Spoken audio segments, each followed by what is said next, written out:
Bonjour à toutes et à tous, aujourd'hui on se retrouve pour un format totalement inédit sur ma chaîne et je pense, en tout cas très rare si c'est pas inédit, sur le YouTube Manga Game français minimum, hein. Après dans le monde je sais pas. Et comme tu as pu le voir dans le titre, aujourd'hui on va créer la couverture, la cover du tome 100 de One Piece, parce que bon, là on est déjà je crois au tome 93 ou 94, le tome 100 on va y arriver, c'est fort probable et c'est même obligatoire en fait.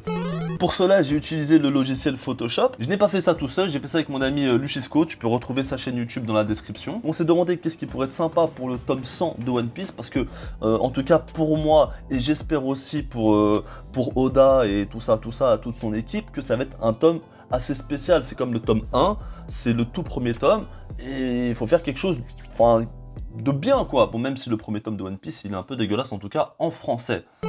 Donc au départ, moi je voulais partir sur quelque chose de très coloré, comme un peu ce que tu peux voir en ce moment sur les dernières jaquettes de One Piece, que je vais te mettre un petit peu en incrustation d'image, parce que je les trouve vraiment très belles, et on veut aussi faire quelque chose de symbolique et authentique. Et quoi de mieux, finalement, pour le tome 100, de prendre le tome 1 et de lui mettre un petit coup de, tu vois, un petit coup de plumeau, de dépoussiérer un petit peu et de nous faire un tome 100 qui ressemble beaucoup au tome 1. Du coup, on s'est dit, on va essayer de rester dans le ton, c'est-à-dire dans le ton couleur désert, et en même temps, en ce moment, ce qui se fait aussi sur One Piece, sur les jaquettes, c'est de temps en temps, il y a soit des nuances de couleurs, soit il y a une coloris militaire. Donc nous avons opté pour la coloris militaire, d'accord, et on lui a fait une petite nuance vers le bas. Mais tu peux voir qu'il y a une nuance entre le haut et le bas. Et ensuite, si tu regardes bien sur pratiquement toutes les jaquettes ou les covers de One Piece, justement dans ce fond, il y a une carte. Alors une carte du monde, tu peux voir parfois il y a écrit Marineland, tout ça, il y a des trucs en pointillés, il y a des côtes, tout ça. À part le faire à la main, et ça demande un travail monstre, et un travail que, en tout cas en termes de temps, j'ai pas le temps, on n'avait pas le temps. On a triché un petit peu, on a pris une ancienne carte des années 1400, 1300, et ensuite on l'a incorporé dans le cadre, on l'a un petit peu étiré, on a joué un petit peu sur la couleur aussi, on a baissé l'opacité, on a augmenté quelques colorimétries, tout ça, bon, je te montre pas en détail exactement, et on l'a mis, voilà, on l'a placé comme ça, tu vois, plus ou moins, et ça donne quelque chose d'assez sympa. Alors moi j'ai un amour particulier pour le Vogue Mary, et on voulait faire un rappel au premier bateau, parce que c'est un personnage ultra important. Du coup ce qu'on a fait, c'est que on a pris un logo, et puis on l'a un petit peu retouché, et ça donne ça, et on le met en bas. Tu vois, on le met en bas sur la droite. Donc nous on l'a mis ici. Au départ on voulait le mettre en haut, on voulait le mettre plus gros, plus volumineux. Et du coup on a choisi pour un côté assez discret. Ensuite dans les covers de One Piece, on a souvent un cadre en arrière-plan du coup. Soit dedans t'as tes personnages, ou t'as un paysage, ou t'as seulement de la couleur, d'accord, une couleur différente de la jaquette. Et nous on a décidé du coup de reprendre encore une fois ce qui s'est fait dans le premier tome de One Piece, c'est-à-dire un décor paysageux. Et on a opté pour celui-ci. Donc on l'a bien mis plus ou moins à bonne distance, donc ça c'est plus un format carré que rectangle, donc avec un petit contour noir. Il faut pas oublier le contour noir, parce que si tu le mets pas, ça fait pas One Piece quoi, parce qu'il y a toujours un contour noir. Ensuite on s'est dit qu'on allait mettre tous les personnages de l'équipage, parce que dans le tome 1 t'as que Zoro et Nami, donc c'est eux les premiers personnages de l'équipage, c'est eux que tu rencontres en premier.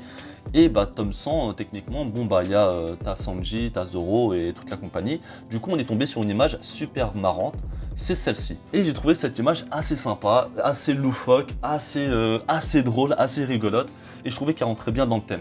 Si jamais tu veux t'amuser toi aussi à le faire, eh bien il faut vraiment pas oublier que les personnages sortent un peu du cadre, ce qui donne cette dimension un petit peu de relief et de vie, tu vois. Il faut pas qu'ils soient à l'intérieur, parce que sinon ça fait vraiment dégueulasse, tu vois. C'est moche, il faut vraiment qu'ils soient à l'extérieur. Bref, t'as capté le délire, hein. Au niveau du visuel, on est vraiment pas mal. Et évidemment, il faut notre héros, Luffy. Donc, on a pas mal cherché, et du coup, on a trouvé celui-ci, d'accord. Alors pareil, encore une fois, on l'a détouré, on l'a coupé, et on l'a mis à cet endroit-là. Attends, voilà. Ah! Voilà. On n'a pas voulu mettre des dessins qui sont récents, faits soit coloriés au feutre ou colorié avec un logiciel, parce que ça rendait le truc, ça dénaturalisait le travail des mecs qui font les covers de One Piece, parce que si tu regardes bien, on dirait que c'est fait au crayon, tu vois, c'est au crayon de couleur. Et nous sommes tombés sur ces deux images là, on a trouvé qu'elles étaient vraiment parfaites pour le projet. Et ensuite, pourquoi on les a mis dans cette position? Si tu regardes bien, on a un peu l'impression que nos amis de l'équipage, eh bien, essayent sont à la poursuite de Luffy, qui leur a fait un coup de crasse. Et lui, il se barre en rigolant. En fait, on est vraiment dans le thème de One Piece, on est vraiment dans l'humeur One Piece joviale, où où Luffy voilà, a fait une connerie, ou a embêté ses camarades, et ses camarades veulent l'attraper pour lui mettre une rouste. Donc maintenant il manque encore certaines choses comme le titre One Piece. Nous on a décidé de rester encore une fois dans le thème à l'ancienne, d'accord, du premier tome. Et on a pris quelque chose de très très simple, on a pris le logo de One Piece entre guillemets originel, simple, noir, très épuré, très soft. Et on va rajouter quelques touches d'or, d'accord, quelques calques en or. Par exemple on a décidé de faire le bonhomme de Luffy en or. Donc ça donne ça. Voilà, je trouve ça assez pas mal avec les contours noirs. Ça donne un petit peu un effet de Oscar. Tu vois, quand les acteurs ils reçoivent leur Oscar, les acteurs et les actrices reçoivent un Oscar, bah ça donne cet effet-là. C'est assez sympa avec un or pas super bien prononcé, mais tu vois que c'est de l'or. Et pareil pour le chapeau, on a donné des couleurs d'or au niveau du chapeau.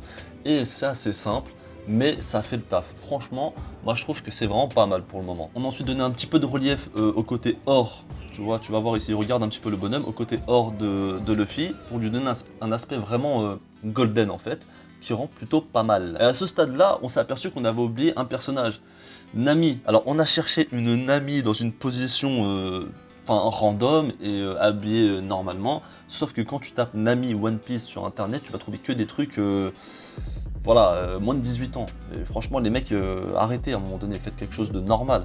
Et on est tombé sur ça. Alors, je vais te la zoomer. Comme ça, tu vas voir un petit peu à quoi elle ressemble. Et bah, on l'a détouré, on l'a découpé et on l'a installé en bas de la jaquette de One Piece. Voilà, elle a une petite couronne. Bon, elle est là, elle est posée. Elle fait de mal à personne. Et puis voilà quoi. Ensuite, sur le tome de One Piece, tu as toujours le petit drapeau avec le numéro ou le chiffre 1, 2, 3, 50, 60, 70, 80. Et en général, il est sur la gauche, enfin, il est là où il y a la tête de mort, le logo de One Piece. Et nous, on a décidé de le mettre en haut au milieu. D'accord? Bon, ça change pas grand chose, mais au moins c'est assez différent. Et on y a incrusté le chiffre 100 en jaune. Bah, on va pas le changer parce qu'on aurait pu le mettre en blanc, mais on a voulu le mettre en jaune parce que la version jaune, toi-même, tu sais. Bien évidemment, en bas à gauche, on met le petit Glénat. Alors évidemment, nous, on est plus sur une jaquette de type jaquette japonaise, hein, si je me trompe pas, quand j'ai checké un petit peu sur internet, c'est pas Glénat évidemment, c'est Jump Comics. Mais nous on a mis Glénat, hein, comme ça on rentre un petit peu dans le thème français. Et bien entendu, le nom du créateur, Eiichiro Oda, hein, le grand, le seul et l'unique. Alors en général, j'ai pu remarquer qu'il était soit en haut, au milieu, à cet endroit-là où on l'a mis, ou sinon il était plus ou moins en bas. Mais là, il n'y avait pas la place de le mettre en bas, donc on l'a mis en haut, au milieu. Et à ce niveau-là, on se dit, ok, la jaquette elle est bien, elle est sobre, elle est dynamique, elle est joviale, elle donne le sourire, elle donne envie de... C'est un tome qui est assez sympa, mais il manque quelque chose. C'est au niveau du ciel, ici, il manque quelque chose. Et quand on a checké la première jaquette, on s'est dit, bah oui, faut mettre des mouettes. Alors on a rajouté 3 mouettes. Une ici et une ici. Et à ce stade-là, eh bien on peut dire qu'on a fini notre jaquette One Piece. Alors je sais pas ce que tu en penses, mais moi je trouve qu'elle est vraiment, vraiment sympa. Alors évidemment, c'est pas la meilleure. Je pense qu'on peut faire mieux. On peut partir sur un autre registre, quelque chose de plus en couleur, mais nous on a voulu vraiment faire quelque chose d'assez sobre, assez simple, assez nostalgique. Et quoi de mieux que de repartir aux sources. Si tu regardes un petit peu par exemple Dragon Ball, si tu es un fan de Dragon Ball, tu peux voir que quand ils ont commencé Dragon Ball GT, ils ont essayé de faire un retour aux sources avec un Son Goku qui rétrécit et qui redevient enfant pour faire un rappel à l'époque de Dragon Ball. Et je pense que là on est bien dans le thème. Encore une fois, c'est par rapport au thème que nous avons choisi.